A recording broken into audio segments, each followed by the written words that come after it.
नमस्कार. Practice set 12.2 मधील तिसरा प्रश्न. The ratio of weights of copper and zinc in brass is 13:7. Find the weight of zinc in brass utensil weighing 700 gram.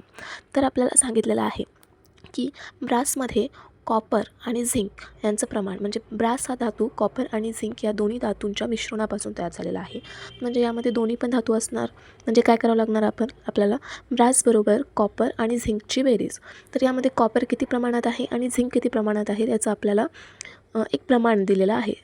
काय आहे ते प्रमाण? कॉपर आणि झिंकचं प्रमाण आहे 13:7, 13:7. तर आपण काय करूया की यांचं प्रमाणाला एक्सच्या पटीमध्ये लिहूया. Let copper in brass is 13x आणि zinc in brass will be. तर म्हणजे ब्रासमधील झिंक किती येणार? पहा, 13:7 आहे म्हणजे 7x येणार, बरोबर. 7च्या पटीत किती? 7x, 7x. तर त्यानंतर पुढं आपल्याला सांगितलेलं आहे की find the weight of zinc in brass utensil weighing 700 gram. म्हणजे 700 ग्रामच्या ब्रासच्या एका भांड्यामध्ये झिंकचं किती प्रमाण असणार आहे? तर 700 ग्राम. आपण काय करूया? 13x अधिक 7x करूया. म्हणजे या दोघांची मिळून बेरीज 700 ग्राम येणार, कारण की भांड्याचं पूर्ण वजन 700 ग्राम आहे ना.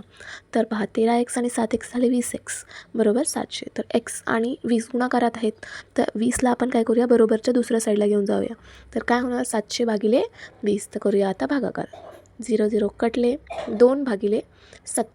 70 भागिले 2 भागाकार येणार 35. म्हणजे एक्सची किंमत आलेली आहे 35. तर आता आपण कॉपर काढूया. किती आहे? कॉपर आहे आपलं 13x.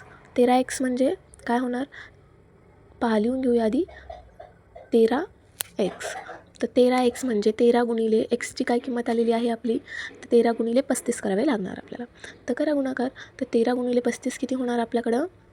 13 5 65ला 5, 5 आले 6, 13 त्रिक 39 आणि 6 होणार आपले 45. म्हणजे 455 ग्राम असणार याच्यामध्ये कॉपर. पण आपल्याला नेमकं काय काढायला सांगितलेलं आहे? झिंक. तर आपलं उत्तर आणखी बाकी आहे. तर झिंक आहे 7x. तर 7x म्हणजे 7 गुणिले 35. तर करूया गुणाकार. 7 5 35, 7 आले 3, 7 त्रिक 21 आणि 3 झाले 24. म्हणजे 245 ग्राम. ओके, धन्यवाद.